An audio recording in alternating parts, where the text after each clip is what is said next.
ASPDO2 Performance Analysis Presentation, Luke Mitten. The aims of this presentation are to outline performance analysis, the use of technology in the coaching process, and the performance analysis of Plymouth Argyle's possession use of the ball.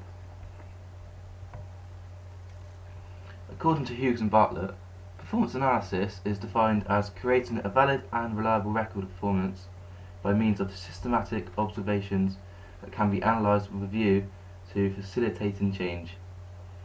These reliable records of performance are obtained through the notational analysis of selected performance indicators. A performance indicator is a selection or combination of action variables that aims to define aspects of performance that relate to success and outcome. Performance indicators can be subgrouped into 4 categories: tactical, technical, physiological and psychological. Performance analysis is used by the coach, the individual performer or the team, and can be used annually, periodically, or at key periods. It can also be used before, during or after performance, whenever the coach seems that is the most appropriate time. Advances in technology over the last decade or so has largely improved the description of performance and the decision making of coaches and managers.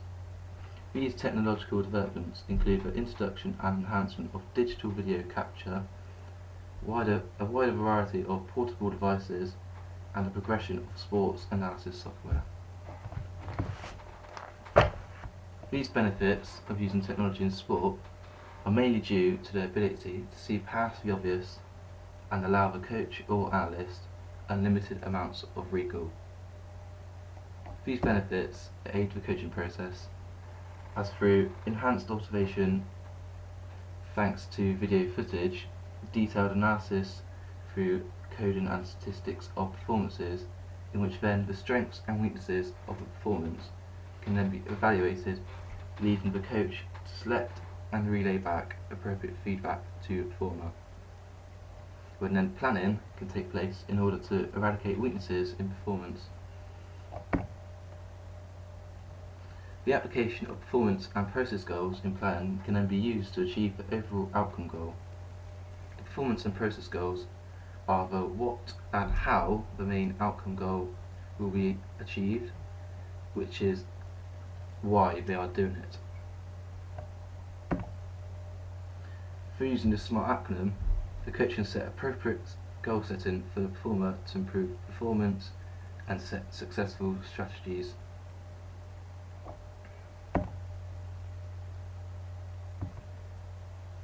In football, the main aim of performance analysis is the identification of strengths and weaknesses in performance, in order to suggest specific areas for improvement. Research has shown in football that a greater number of goals are scored by possessions employing an indirect passing strategy, so shorter passes, compared to those employing a direct strategy, including longer range passes towards the opposition goal. Due to this research, performance indicators have been selected to focus on Plymouth Argyle's possession use of the ball. Data was collected through observational coding, once by hand notation and another time with video analysis using the sports code game breaker software as shown. Scores of each performance indicator were obtained, and from the analysis results it's clear that the 2 most frequent uses of possession was successful completion of short range passes and the unsuccessful completion of lofted long range passes, as shown on the graph here.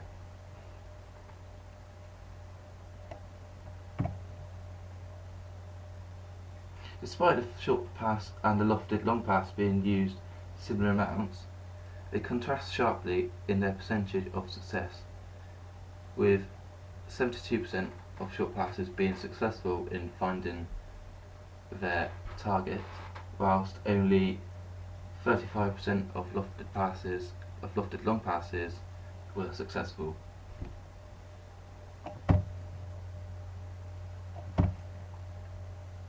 So what does this show?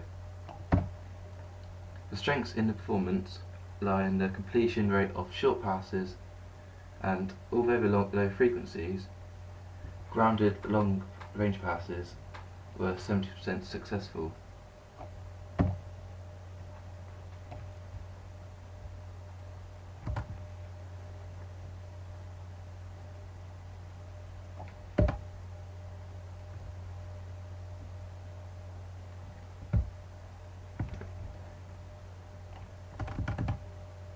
Sorry about this.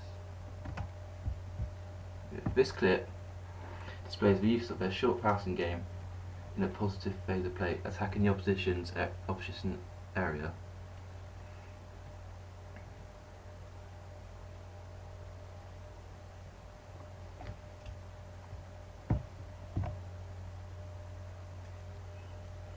The weaknesses in the performance lie the low success rate of the lofted long-range passes and the low success rate of dribbles, despite the low frequency with only 33% being successful.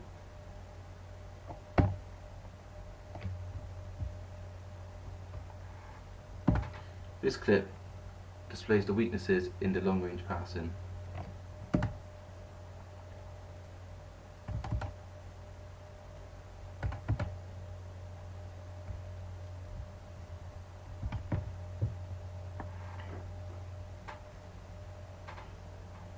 In this clip, not once was possession maintained, as Plymouth Argyle repeatedly attempted to pass the ball long, lofted.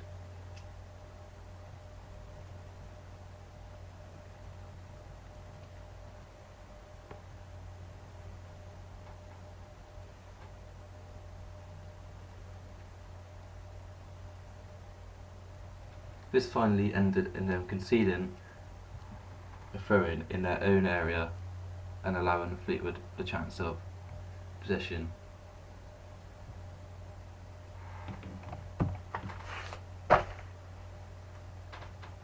The reasons for these frequencies could be due to the team's tactics. It was often observed that when defenders had hold of the ball, they would often miss out in midfield and pass over the top, lofted, long for the striker. The lofted long ball was also utilised when, under pressure, midfielders or defenders would kick the ball long to keep it away from their own goal and to prevent conceding the ball in a dangerous position. However, with a similar amount of frequencies, the short pass was utilised when midfielders were able to get hold of the ball in space and passed it short to players' feet, with midfielders' feet and strikers' feet also. The utilisation of these two passes could also be due to a tactical motive being the opposition weakness through previous scouting and previous meetings.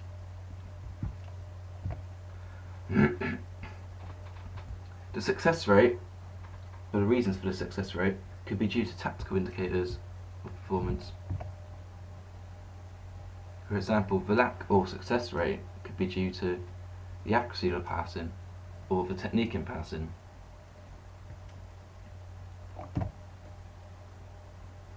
The limitations of my performance analysis include the fact that much of the research links possession to goals, which is not part of my performance indicators,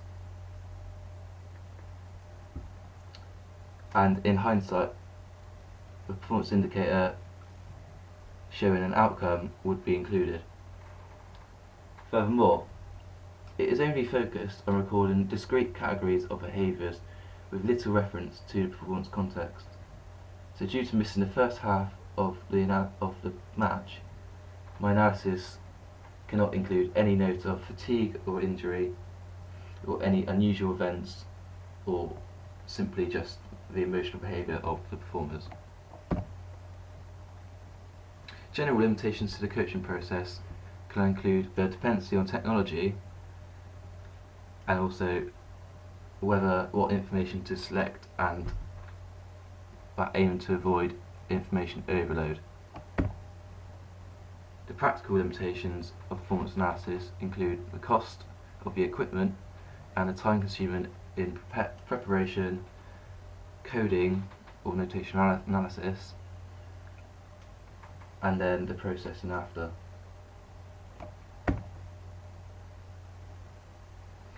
Thank you for watching. For any justification, please read my report.